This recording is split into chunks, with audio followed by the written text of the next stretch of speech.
नमस्कार दोस्तों, शिक्षा चक्र चैनल पर आप सभी का स्वागत है। आज हम पढ़ने जा रहे हैं बाल मनोविज्ञान की एक बहुत ही महत्वपूर्ण अवधारणा स्कीमा के बारे में। ये स्कीमा क्या होता है? स्कीमा क्या है? किसी वस्तु, व्यक्ति या घटना से संबंधित जानकारियों या सूचनाओं का समूह जो हमारे मस्तिष्क के अंदर संग्रहित रहता है उसे ही स्कीमा कहते हैं।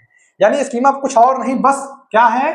सूचनाओं का समूह है, जानकारियों का समूह है जो कहां पर स्टोर्ड है? हमारे मस्तिष्क के अंदर स्टोर होता है। और ये कैसी सूचनाओं का समूह है? किसी वस्तु से संबंधित कोई जानकारी, किसी व्यक्ति संबंधित कोई जानकारी, किसी घटना से संबंधित कोई जानकारी, उससे संबंधित सूचनाओं का समूह है जो हमारे मस्तिष्क के अंदर स्टोर हो जाता है। उन्हीं सूचनाओं के समूह को, उसी जानकारी को ही हम क्या कह देते हैं? स्कीमा कह देते हैं। और ये कैसा होता है? ये अस्थायी होता है, ये हमारे मेमोरी में अस्थायी रूप से बना रहता है। स्कीमा को ही हम मानसिक ढांचा या मेंटल फ्रेमवर्क भी कहते हैं, या कहीं कहीं इसको कॉग्निटिव स्ट्रक्चर भी कहते हैं, बौद्धिक संरचना भी कहते हैं। जीन पियाजे ने बच्चों के संज्ञानात्मक विकास के अध्ययन के दौरान स्कीमा की अवधारणा को प्रस्तावित किया था। सर्वप्रथम स्कीमा शब्द का प्रयोग जीन पियाजे ने ही बच्चों के संज्ञानात्मक विकास के सिद्धांत के अध्ययन के समय किया था। जीन पियाजे के अनुसार स्कीमा एक मानसिक संरचना है जो बच्चे को दुनिया को समझने में मदद करता है, दुनिया से इंटरेक्ट करने में मदद करता है। ये स्कीमा बनता कैसे है, आइए देखते हैं। बच्चे अपने अनुभवों से, अपने आसपास की चीजों के बारे में अपने मस्तिष्क में स्कीमा बना लेते हैं। यानी कि बच्चा कुछ भी देख रहा है तो उसके बारे में वो सूचना जो भी प्राप्त कर रहा है अपने मस्तिष्क के अंदर उसको बैठा ले रहा है। आसपास की चीजों के बारे में अपने मस्तिष्क में स्कीमा बना लेते हैं और फिर उन्हीं स्कीमा का प्रयोग करके जब कोई नई जानकारी आती है तो उसको समझने का प्रयास करते हैं। उदाहरण के लिए, एक छोटे बच्चे ने जब पहली बार कुत्ते को देखा तो उसके दिमाग में 4 पैर और पूंछ वाला जानवर का एक स्कीमा बन गया। बाद में वह बकरी देखता है तो देखने में कुत्ते जैसा है तो उसको भी क्या कहता है? वो उसे भी कुत्ता कहता है। लेकिन जब उसे बताया जाता है कि नहीं, यह बकरी है, कुत्ते से अलग है, यह में करती है, कुत्ता भौं भौं करता है, तो बच्चा बकरी के बारे में एक अलग स्कीमा बना लेता है। आइए देखते हैं कि स्कीमा काम कैसे करता है। स्कीमा कैसे काम करता है? स्कीमा संज्ञानात्मक विकास की आधारशिला है। बच्चे अपने स्कीमा को नए अनुभवों और जानकारी से संशोधित करते रहते हैं। संज्ञानात्मक विकास के लिए स्कीमा को लगातार समायोजित और संतुलित करना आवश्यक है। तो बच्चा स्कीमा से कैसे सीखता है? तो सबसे बड़ी पहली बात तो ये है कि जो स्कीमा है ये संज्ञानात्मक विकास की आधारशिला है, यानी फाउंडेशन है। स्कीमा में बदलाव के जरिए ही बच्चे के संज्ञानात्मक विकास की क्रिया आगे बढ़ती है। बच्चा क्या करता है? अपने स्कीमा को हमेशा नए अनुभवों और जानकारी के आधार पर उसमें बदलाव लाता रहता है या नए स्कीमा बनाता रहता है, जिससे उसके ज्ञान की वृद्धि होती है, उसका संज्ञानात्मक विकास होता है। संज्ञानात्मक विकास के लिए स्कीमा को लगातार समायोजित और संतुलित करना जरूरी है। अगर आप अपने स्कीमा को बदलेंगे नहीं, बच्चा अपने स्कीमा को बदलेगा नहीं, तो नई जानकारियों के बारे में जान नहीं पाएगा। जीन पियाजे ने स्कीमा के विकास को 2 प्रक्रियाओं से समझाया है कि स्कीमा में बदलाव कैसे होता है। इसके लिए जीन पियाजे ने 2 प्रक्रियाओं के बारे में बताया है जो बहुत ही ज्यादा एग्जाम के नजरिए से भी बहुत ज्यादा इंपॉर्टेंट है। पहला है आत्मसात, जिसे अंग्रेजी में कहते हैं एसिमिलेशन। अंग्रेजी में जरूर याद रखेंगे ये वर्ड, और भी कोई वर्ड आ सकता है हिंदी में, लेकिन अंग्रेजी में हमेशा ये एसिमिलेशन ही रहेगा। तो पहली प्रक्रिया क्या है? एसिमिलेशन। एसिमिलेशन क्या है? स्कीमा के अंदर क्या करना है? नई जानकारी को मौजूदा स्कीमा में जोड़ना। जो बच्चे के पास किसी वस्तु की स्कीमा है उसी स्कीमा में नई जानकारी को एज इट इज जोड़ लेना बिना किसी बदलाव को, तो उसे कहेंगे एसिमिलेट कर लिया, उसने आत्मसात कर लिया। मान लीजिए बच्चे ने किसी कुत्ते के प्रति एक स्कीमा बना रखा है कि 4 पैर और एक पूंछ वाले को क्या कहेंगे? कुत्ता कहेंगे। बच्चे ने अचानक एक बकरी देखी तो उसके पहले से ही एक स्कीमा है 4 पैर और एक पूंछ वाले जानवर की, तो उसे भी कुत्ता कहने लगेगा। यानी कि बकरी उसकी नई जानकारी हो गई, एक नया अनुभव हो गया। वो बकरी को क्या किया? उसने अपने पहले से मौजूद स्कीमा में उसको फिट कर लिया और उसने बकरी को भी कुत्ता कह दिया। ठीक है? यानी कि एसिमिलेशन माने होता है पहले से मौजूद स्कीमा में ही नई जानकारी को जोड़ देना, कुछ भी बदलाव नहीं करना। जो स्कीमा पहले से मौजूद है उसी स्कीमा में हम कोई नई जानकारी मिल रही है उसको जोड़ दे रहे हैं।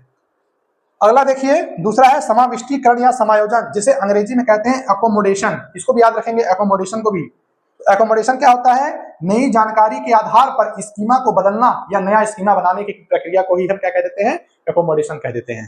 मैंने शॉर्टकट में लिखा है इसको, तो पूरा वाक्य क्या हो जाएगा? नई जानकारी के आधार पर स्कीमा को बदलना या नई स्कीमा को बनाना ही समाविष्टीकरण कहलाता है। ठीक है। इसमें जैसे एग्जाम्पल के लिए जब बच्चे को बताया जाता है कि बकरी और कुत्ता दोनों अलग अलग जानवर हैं, तो बच्चा दोनों के लिए अलग अलग स्कीमा बना लेता है। अब बच्चे को एक बात बता दी जाएगी कि देखो बेटा, जो बकरी होती है वो में करती है और कुत्ता भौं भौं करता है, तो बच्चा अब जो चार पैरों और एक पूंछ वाले जानवर का जो स्कीमा बनाया था उसमें एक जानकारी और जोड़ लेगा कि अगर भौं भौं कर रहा है तो कुत्ता होगा, और अगर वो जानवर में कर रहा है तो वो बकरी होगी। इस तरीके से बच्चा क्या करता है? अपने स्कीमा को विकसित करता रहता है, अपने स्कीमा में परिवर्तन लाता रहता है। तो ये दो प्रक्रियाएं हो गई, आत्मसात एसिमिलेशन और समाविष्टीकरण या समायोजन एकोमोडेशन।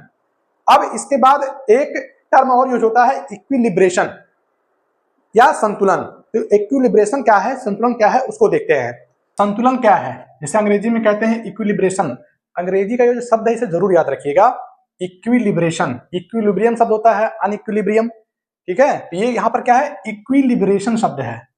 देखिए, सीखने की प्रक्रिया संतुलन के माध्यम से ही प्राप्त होती है, यानी कि इक्विलिब्रेशन के माध्यम से ही प्राप्त होती है। कोई भी चीज सीखते हैं तो सीखने की प्रक्रिया है वो इक्विलिब्रेशन से ही होती है। अब समझते हैं होता क्या है। जब कोई नई जानकारी हमारी मौजूदा स्कीमा से मेल नहीं खाती तो हमारे मस्तिष्क में असंतुलन उत्पन्न होता है। ठीक है। एग्जाम्पल, कोई बच्चा है, जब बच्चे को कोई नई चीज दिखती है, अगर वो पहले कभी नहीं देखा है उस चीज को, उसके दिमाग में कोई स्कीमा पहले से मौजूद नहीं है, तो उसके मस्तिष्क में असंतुलन पैदा होता है। और जब वह असंतुलन पैदा होता है और जब उसे कोई समझा देता है उस वस्तु के बारे में, यानी कि जब बच्चा उस नई जानकारी को समझ लेता है तो फिर से उसके मस्तिष्क में संतुलन प्राप्त हो जाता है। इसे ही इक्विलिब्रेशन या संतुलन क्रिया कहते हैं। यानी कि जब कोई नई जानकारी या नया ज्ञान बच्चे के सामने आता है और उससे संबंधित उसके मस्तिष्क में पहले से कोई स्कीमा नहीं है, तो उसके मस्तिष्क में एक असंतुलन पैदा होगा। फिर अगर वह स्कीमा से मेल करा लिया उस चीज को, तब तो संतुलन की स्थिति प्राप्त हो जाएगी। या इसमें अगर स्कीमा से वह मेल नहीं करा पा रहा है, नहीं आप साथ नहीं कर पा रहा है, तो अपने स्कीमा में कुछ परिवर्तन करेगा और फिर वह उस चीज को समझ जाएगा, तो उसके मस्तिष्क में फिर से संतुलन की स्थिति आ जाएगी और वह एक नई चीज सीख जाएगा। इसी ही क्रिया को कहते हैं इक्विलिब्रेशन की क्रिया या इक्विलिब्रेशन। संतुलन प्राप्त करने के लिए स्कीमा में आत्मसात या समाविष्टीकरण की क्रिया होती है। हमने बताया आपको संतुलन आएगा कैसे, या तो एसिमिलेशन से या एकोमोडेशन से।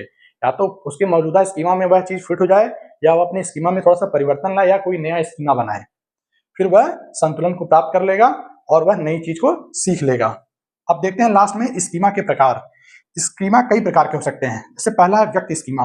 बच्चों के अंदर किसी खास व्यक्ति के लिए खास स्कीमा हो सकता है। सिर्फ बच्चे के अंदर ही हो सकता है। शिक्षक अनुशासन प्रिय होते हैं, वह स्कूल में जाता है, शिक्षक को देखता है और शिक्षक के प्रति उसके मन में एक स्कीमा बन जाती है कि शिक्षक क्या होते हैं? अनुशासन प्रिय होते हैं। डॉक्टर को लेकर के उसके मन में हो सकता है कि डॉक्टर सुई लगाते हैं। अगर उसे किसी डॉक्टर ने सुई लगाया है तो उसके मन में स्कीमा बन जाता है कि सभी डॉक्टर क्या करते हैं? सुई लगाते हैं। डॉक्टर को देखते उसके मन में क्या आएगा कि डॉक्टर सुई लगाते हैं। घटना स्कीमा, किसी घटना का स्कीमा बन सकता है। जैसे वो किसी रेस्टोरेंट में खाने गया है तो वहां देखता है कि पहले मेनू हम देखते हैं, फिर ऑर्डर करते हैं, लास्ट में पैसा देते हैं, तो वह रेस्टोरेंट के लिए उसके मन में एक स्कीमा बन गया कि रेस्टोरेंट में जब भी जाएंगे पहले मेनू देखेंगे, ऑर्डर करेंगे, फिर खाना खाएंगे और फिर जाके भुगतान करेंगे। तो उसको कहीं घटना, पूरी घटना का एक स्कीमा बन गया। किसी वस्तु की स्कीमा बन सकती है। जैसे कुर्सी पर बैठा जाता है, कुर्सी को देख के बच्चा क्या सोचेगा कि कुर्सी पर बैठा जाता है, इस बोर्ड पे लिखा जाता है, यानी वो हर वस्तु के लिए उसके मन में एक स्कीमा बनी होती है। सामाजिक स्कीमा, जैसे सामाजिक स्कीमा में शादी वगैरह में नए कपड़े पहनते हैं, उसके मन में आएगा कि हाँ जब भी शादी पड़ेगी तो हम क्या करेंगे? नए कपड़े पहनेंगे। स्वयं की स्कीमा, खुद के बारे में भी उसकी बना सकता है कि मैं बहुत ईमानदार हूं, मैं सच्चा हूं, इस तरह के वो स्कीमा अपने बारे में भी बना सकता है। तो उम्मीद करते हैं कि अब आपको स्कीमा से संबंधित सही सारे कॉन्सेप्ट आपके एकदम स्पष्ट हो गए होंगे, और उम्मीद करते हैं कि आप इसको कम से कम 1-2 बार देख लीजिएगा। और मैंने पूरा प्रयास किया कि आपको स्कीमा से संबंधित सारे कॉन्सेप्ट आपके स्पष्ट करा दूं। तो अगर आपको वीडियो पसंद आया है तो मेरी वीडियो को लाइक करिए, चैनल को सब्सक्राइब करिए। बहुत बहुत धन्यवाद।